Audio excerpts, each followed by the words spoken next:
बच्चों, उस भेड़ के बच्चे की कहानी तो आपने सुनी होगी, जो नदी पे पानी पीने आया था। वहां से कुछ फासले पर एक भेड़िया भी पानी पी रहा था। अभी इस बच्चे ने चंद घूंट ही पिए थे कि भेड़िया उसकी तरफ आया और बोला, तुम पानी गंदा क्यों कर रहे हो? देखते नहीं, मैं पानी पी रहा हूं। भेड़ के बच्चे ने, जिसे मेमना भी कहते हैं, ने डरते हुए कहा, जनाब, पानी तो आपकी तरफ से मेरी तरफ आ रहा है। भेड़िया गर्ज कर बोला, तुमने पिछले साल मुझे बुरा भला क्यों कहा था? जनाब, पिछले साल तो मैं पैदा भी नहीं हुआ था। मेरी उम्र तो अभी सिर्फ 6 महीने है। फिर वो तुम्हारा भाई या बाप होगा, भेड़िए ने कहा, और मेमने पर हमला करके उसे खा गया। लेकिन बच्चों, ये कहानी उस मेमने की नहीं, इसके छोटे भाई की है। वो अक्सर अपनी माँ से अपने बड़े भाई के बारे में पूछा करता, तो इसकी माँ इसे ये कहानी सुनाती और साथ ही ताकीद करती कि नदी पे पानी पीने न जाना। तो फिर मैं कहाँ पानी पीऊँ? वो पूछता, यहाँ तो सिर्फ एक ही नदी है। तुम इस वक्त पानी पी लिया करो, जब भेड़िया और दूसरे बड़े जानवर वहां ना आते।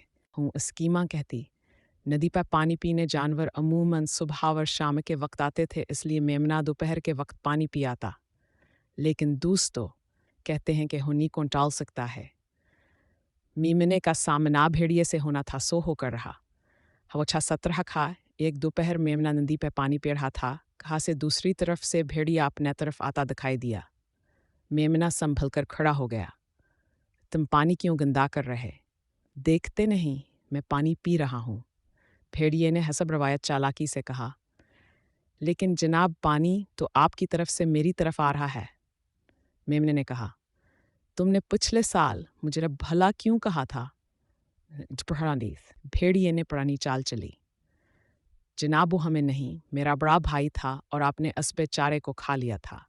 मीमने ने नदी के किनारे कर फिक सकते हुए कहा, मैं तुम्हारे साथ भी है सलूक करूंगा। भेड़िए ने दांत निकालते हुए कहा और मेमने पर छलांग लगा दी। मेमना जल्दी से एक तरफ हट गया और भेड़िया उड़ता हूँ अंधी में जा गिरा। बरसाती दिन थे, नदी बहती तेजी से बहा रही थी। भेड़िए ने तैर कर किनारे पर आने की बहुत कोशिश की, मगर पानी का तेज बहाव इसे दूर बहा ले गया। देखते ही देखते भेड़िया पानी में डूब गया। छोटा मेमना आराम से चलता अपने घर पहुंच गया। माँ शे, मैंने भेड़िए को पानी में गिरा दिया है, उसने अपनी माँ से कहा और फिर सारी रोदाद सुना दी। माँ ने हैरत और खुशी से इसकी तरफ देखा और फिर आगे बढ़कर अपने बहादुर बेटे का मना चूम लिया।